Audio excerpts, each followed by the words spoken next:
আসসালামু আলাইকুম, ওয়েলকাম করছি রিয়াসাদ আজিম। ভিন্ন ধর্ম মতাদর্শে যারা শুনছেন সবার প্রতি আন্তরিক কৃতজ্ঞতা। বাংলাদেশের হয়ে ক্রিকেট বা ক্রিকেটারের সাথে জড়িত যে অর্গানাইজেশন সেটা হচ্ছে বেসিক্যালি সিসিডিএম, ঢাকার ক্রিকেটকে তারা কন্ট্রোল করে।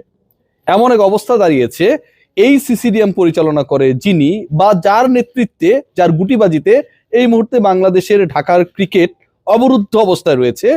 প্রায় 150 ক্রিকেটারের ফিউচার, রুটি রুজি সবকিছু নষ্ট করে দেওয়ার একটা পায় তারা করছে। সেই আদনান হোসেন দীপন, তিনি নর্মাল ইংলিশ, মানে আপনি যদি বলেন আই এম রিয়াসাদ আজিম, এটার মানে কি দীপন সাহেবকে, আমি নিশ্চিত তিনি বলতে পারবে না।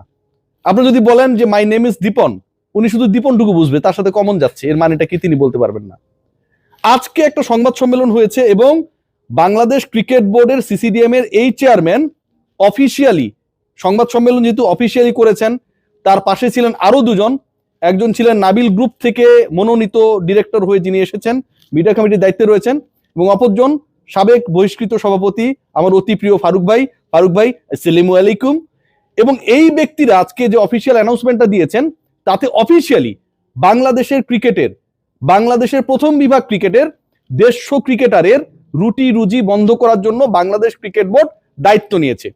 দায়িত্ব নিয়ে সেই দায়িত্ববান কাজটা অফিসিয়ালি ঘোষণা করেছেন আদনান হোসেন দীপন, এবং পরবর্তী সময়ে আমার অতি প্রিয়, আমার আত্মার কাছের মানুষ ফারুক ভাই সেই ব্যাপারটাকে আবার রিস্টোর করার চেষ্টা করেছেন, রিস্টাবলিশ করার চেষ্টা করেছেন। কি ঘটনাটা ঘটেছে দেখুন। বলা হয়েছে যেই ক্লাবগুলো খেলতে চায় না তারা কোনো চিঠি দেয়নি বিসিবিকে, চিঠি না দেওয়ার কারণে সেই ক্লাবগুলোকে ফিক্সচারে রাখা হয়েছে।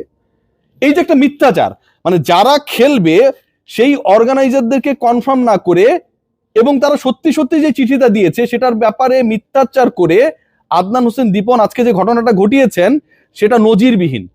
যেই চিঠি দেয়া হয়েছিল সেই চিঠিতে লেখা রয়েছে, আপনারা খেয়াল করে দেখেন, ইংলিশে চৌধুরী অ্যান্ড হুসেইনের ব্যাপারে আমরা শুনেছিলাম যে বিভিন্ন মডেল টেস্ট হয়, এই বইগুলো পড়লে তুলনামূলকভাবে পাশ করা যায়। আর আপনি যদি বিদেশে যেতে চান তাহলে হচ্ছে ক্লিপ স্টফেল, ব্যারন স্টফেল্ডের নাম আমরা অনেকেই শুনেছিলাম। আদনান হোসেন দীপন নামটা কিন্তু সুন্দর ভাই। তাকে বা তার কাছে যে চিঠিটা গেছে সেটাই বলা হয়েছে, the undersigned clubs have resolved to refrain from participating in all upcoming cricket leagues organized by the under current disputed BCB board of directors। যেটার বাংলা দাঁড়ায় মানে আদনান হোসেন দীপনের কাছে রিফ্রেইনিং মানেটা কি এটা আসলে জানা নাই। অর্ধশিক্ষিত লোক হলে হয়তো যা হতে পারে উনি মাইন্ড করতে পারে, কিন্তু যদি এরকম ঘটনা ঘটে এবং বিসিবিটা ছাপ্পরও মেরেছে, সিল মারা যেটা বলে, ঠিক আছে, সেই সিলটাও মেরেছে বিসিবি, সেটা নভেম্বরের 3 তারিখে মেরেছে, সেটাও নিশ্চয়ই আপনারা দেখছেন। এই বাংলাটা যা দাঁড়ায়, চ্যাট জিপিটি কে জিজ্ঞেস করলে তিনি পারতেন। চ্যাট জিপিটির নামটা একটু আবার নোংরা নোংরা, এই কারণে দীপন ভাই হয়তো ট্রাই করেন নাই।